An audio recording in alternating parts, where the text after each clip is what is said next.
Operation Entebbe,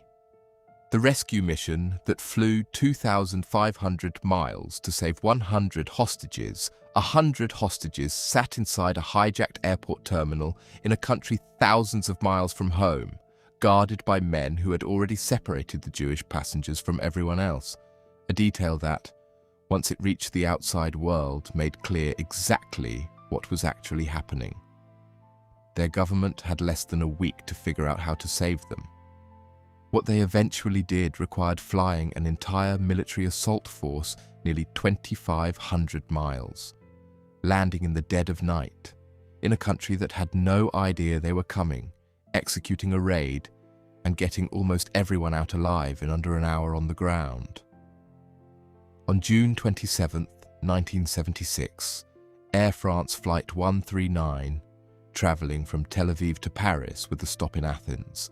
was hijacked shortly after departing Athens by a group of 4 hijackers, 2 members of a German far-left militant organisation and 2 members of a Palestinian militant group who forced the aircraft to divert, first to Libya for refuelling and then onward to Entebbe airport in Uganda, a country whose ruler at the time, Idi Amin, maintained close, publicly documented relationships with several Palestinian militant organizations and was widely understood by international intelligence services to be broadly sympathetic to the hijackers' cause, meaning the hijackers had effectively found a safe haven with a head of state actively willing to provide them support,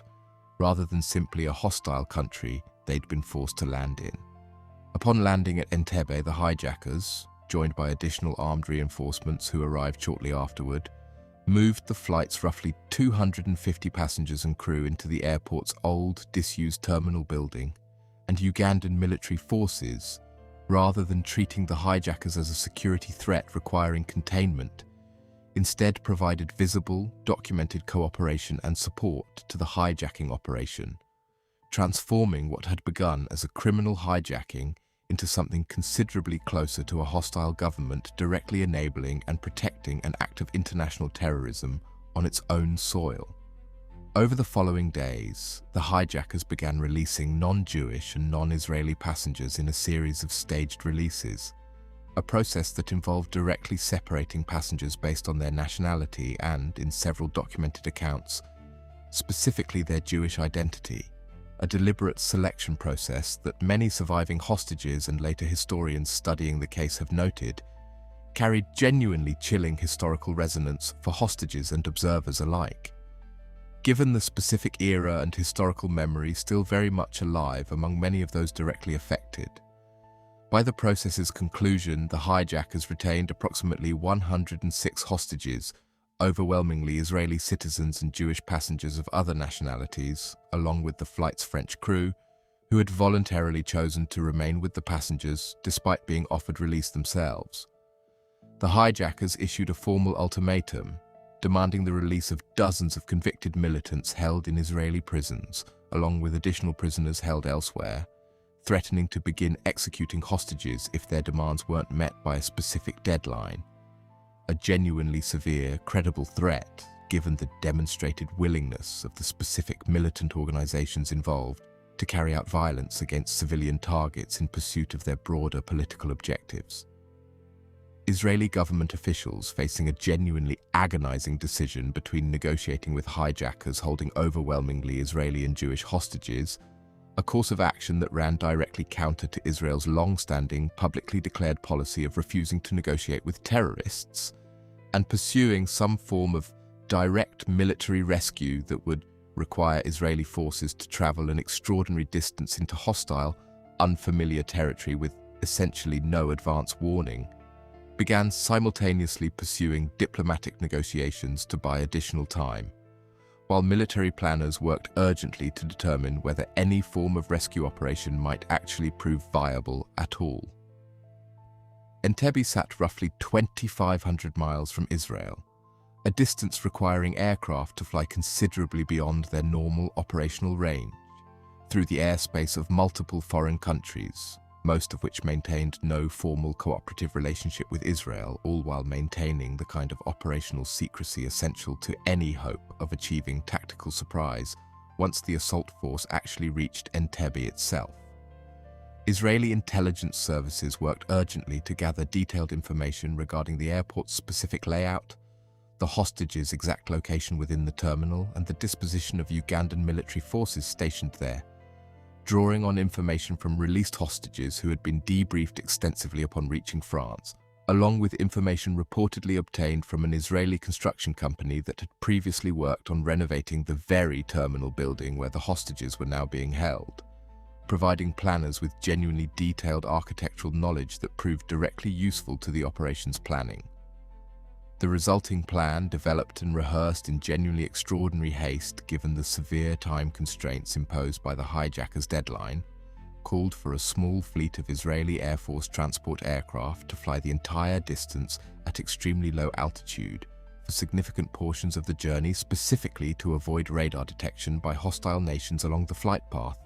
refueling at one point in Kenya, a country that provided quiet, unofficial cooperation despite the genuine diplomatic risk involved, before proceeding to Entebbe under cover of darkness. On the night of July 3rd into July 4th, 1976, Israeli transport aircraft landed at Entebbe Airport,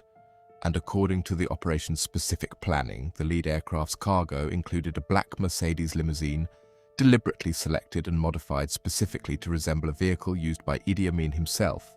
along with accompanying Land Rovers, a calculated deception intended to allow the initial assault force to approach the terminal building without immediately triggering alarm, buying the assault team precious additional seconds of approach time before their actual identity and intent became apparent to the guards stationed outside.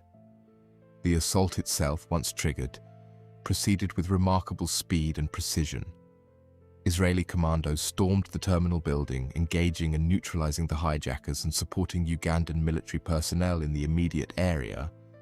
while additional Israeli forces worked simultaneously to secure the airport's broader perimeter and destroy a significant portion of Uganda's fighter aircraft fleets stationed nearby, specifically intended to prevent any possibility of pursuit during the Israeli transport planes' subsequent long return flight home. The entire ground operation, from the moment Israeli forces first engaged the hijackers to the point where surviving hostages were being loaded onto the waiting transport aircraft, took remarkably little time, historical accounts generally citing a total duration under an hour, a genuinely extraordinary achievement given the operation's scale and complexity, reflecting the extensive rehearsal Israeli forces had managed to complete despite the severely compressed preparation timeline. The operation succeeded in rescuing the overwhelming majority of the remaining hostages, with 3 killed during the actual assault, caught in crossfire during the chaotic opening moments, along with a 4th, an elderly woman who had been hospitalized separately in Kampala prior to the raid and couldn't be evacuated, tragically murdered afterward on the orders of Ugandan officials, an act many historians studying the case regard as direct calculated retaliation, once Uganda's complicity had been so publicly, humiliatingly exposed. The mission's sole Israeli fatality was Lieutenant Colonel Yonatan Netanyahu, the commander leading the assault force, killed by gunfire during the operation's opening moments, whose death cemented his particular historical significance within Israeli national memory, and whose younger brother, Benjamin Netanyahu, would go on to become one of Israel's most significant and longest-serving political leaders in the decades that followed. What makes Operation Entebbe endure as one of history's most significant hostage rescue operations isn't simply the raid's remarkable tactical execution, genuinely extraordinary as its precision and speed remain even by modern standards, but the specific, almost audacious strategic calculation underlying the entire mission. A government projecting military force across an entire continent into the sovereign territory of a hostile foreign nation, actively supporting the hostage takers based on a fundamental rejection of negotiating with terrorists, a calculation that succeeded dramatically here but carried genuine substantial risk of catastrophic failure at essentially every stage of its execution. Nearly 5 decades later, Operation Entebbe remains a foundational case study taught extensively within international special operations and counterterrorism training programs worldwide, studied specifically for its combination of extensive intelligence preparation, calculated tactical deception,